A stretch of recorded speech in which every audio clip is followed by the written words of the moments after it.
जय श्री राम दोस्तों।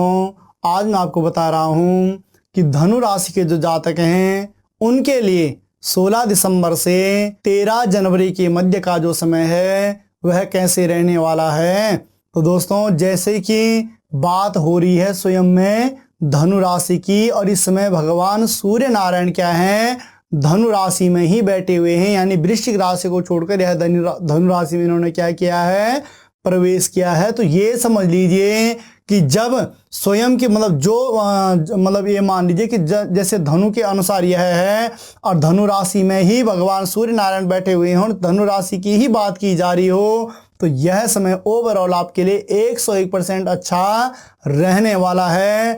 मान सम्मान और प्रतिष्ठा से संबंधित यह क्षेत्र आपके लिए बहुत ही अच्छा रहने वाला है। और साथ ही साथ क्या है दोस्तों कि यह आपके अनुभव यानी शरीर में बैठे हुए हैं, तो बल, मस्तिष्क और स्वभाव में इस समय आपका क्या रहेगा, एक पूरा आपको कॉन्फिडेंस रहेगा, यानी कि हर एक प्रकार से आप ऊर्जावान महसूस करने वाले होंगे। तो दोस्तों, उसके बाद सबसे पहले हम देखें भगवान सूर्य नारायण की तृतीय दृष्टि। तो तृतीय दृष्टि इनकी कहाँ पड़ रही है, भ्रातृ भाव में पड़ रही है। भ्रातृ भाव में जब तृतीय दृष्टि पड़ रही हो तो यह स्वयं का भाव भी है और साथ ही साथ यह क्या है, पराक्रम का भाव भी है। तो जैसे कि मैंने पहले ही आपको बता दिया कि जब यह केंद्र भाव में भगवान सूर्य नारायण बैठे हुए हों तो दोस्तों यह अवश्य ही हर एक भाव को अच्छा फल फलित करते ही हैं। तो स्वयं के लिए भी अच्छा रहने वाला है और साथ ही साथ यह क्या है, पराक्रम भाव के लिए भी अच्छा रहने वाला है। तो यहाँ पर थोड़ा सा एक चीज का आपको ध्यान रखना है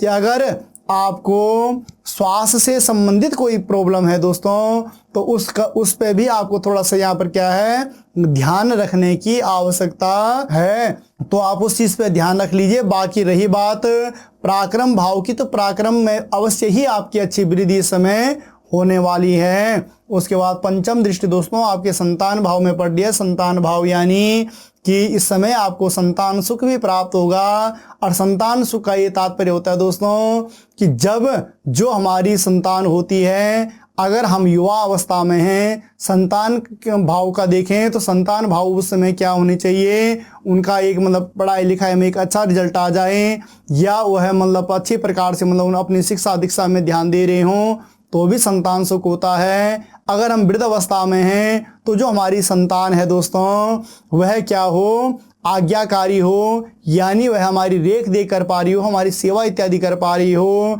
तो उसे भी संतान सुख कहते हैं। और उस चीज में भी क्या हो कि जैसे संतान क्या हो, वह अच्छे कार्य क्षेत्र में है या अच्छा कारोबार इत्यादि, अच्छा काम धंधा इत्यादि कर रही है, तो उससे भी हमें क्या कहते हैं, संतान सुख कहते हैं। तो यह भाव का विश्लेषण इस प्रकार से किया जाता है कि अवस्था के अनुसार भी दोस्तों यह सारी चीजें होती हैं। तो संतान सुख यहाँ पर आपको प्राप्त होने वाला है। साथ ही साथ विद्यार्थियों के लिए भी यह समय क्या है, बहुत ही अच्छा रहने वाला है। उसके बाद दोस्तों पुनः हम जाते हैं भगवान सूर्य नारायण की सप्तम दृष्टि। तो सप्तम दृष्टि में इनकी कहाँ पड़ रही है, जीवन साथी के भाव में पड़ रही है। तो अगर हम देखें तो वैवाहिक जीवन के लिए यह समय अच्छा रहने वाला है, मगर यहाँ पर थोड़ा सा अगर हम स्त्री सुख देखें दोस्तों तो स्त्री सुख में कुछ न्यूनता आने वाली है, क्योंकि उनके स्वास्थ्य से संबंधित कोई विकार आ सकता है। तो थोड़ा सा आपने क्या करना है कि यहाँ पर स्त्री के स्वास्थ्य का भी आपको क्या रखना है, ध्यान रखना है। अपने जीवन साथी का आपको ध्यान रखना है। और साथ ही साथ अगर हम बात करें दोस्तों दैनिक व्यवसाय की, तो दैनिक व्यवसाय के लिए यह समय आपका अच्छा रहने वाला है। अगर आप काफ़ी समय से अपने जॉब इत्यादि से परेशान थे, आप जॉब इत्यादि में कोई परिवर्तन लाना चाहते थे, तो दोस्तों उसके लिए यह समय आपके लिए अच्छा है। अगर आप बेरोजगार थे, काफ़ी समय से आप प्रयास कर रहे थे, तो आपके लिए भी यह समय अच्छा रहने वाला है। उसके बाद पुनः हम आते हैं भगवान सूर्य नारायण के हिसाब से नवम भाव सिंह राशि, यहाँ पर 5 अंक, यानी कि सिंह का सूर्य, और स्वयं में क्या होते हैं, भगवान सूर्य नारायण सिंह के स्वामी भी हैं। तो जब यहाँ इनकी नवम दृष्टि भाग्य पर पड़ रही हो तो भाग्य, धर्म और तीर्थ में अवश्य ही आपका क्या होने वाली है, वृद्धि होने वाली है। उसके बाद दोस्तों यह शिक्षा से संबंधित भी है और साथ ही साथ यह गुरु और आचार्य से संबंधित भी है। गुरु और आचार्य का ये तात्पर्य होता है दोस्तों कि जो हमारे अंधकार से प्रकाश की ओर जो व्यक्ति हमें ले जाए, समझ लीजिए वह क्या है, हमेशा हमारे गुरु तुल्य ही हैं।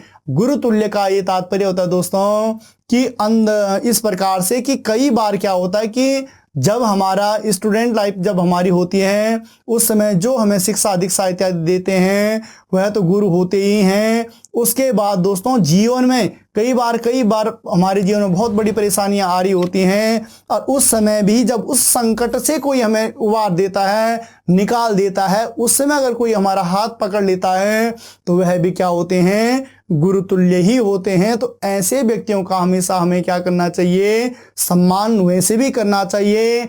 और इस समय दोस्तों जैसे कि आपका यह क्या है, नवम भाव यहाँ पर पड़ रहा हो, नवम दृष्टि भगवान सूर्य नारायण की यहाँ पर पड़ रही हो, तो ये समझ लीजिए कि आपके जीवन में जो गुरु तुल्य व्यक्ति हैं, आप उनको कुछ उपहार भी भेंट कर सकते हो। उससे भी दोस्तों आपके भाग्य में अवश्य ही वृद्धि होने वाली होगी। तो ओवरऑल अगर हम आज बात जो धनु राशि की हमने की दोस्तों, धनु राशि के जो जातक हैं उनके लिए यह समय अच्छा रहने वाला है।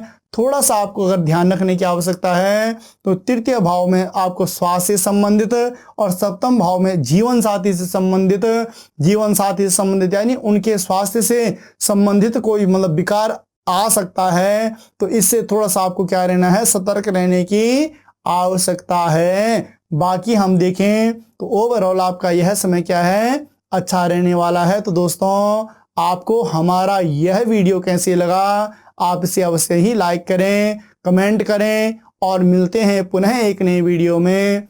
तब तक के लिए जय श्री राम।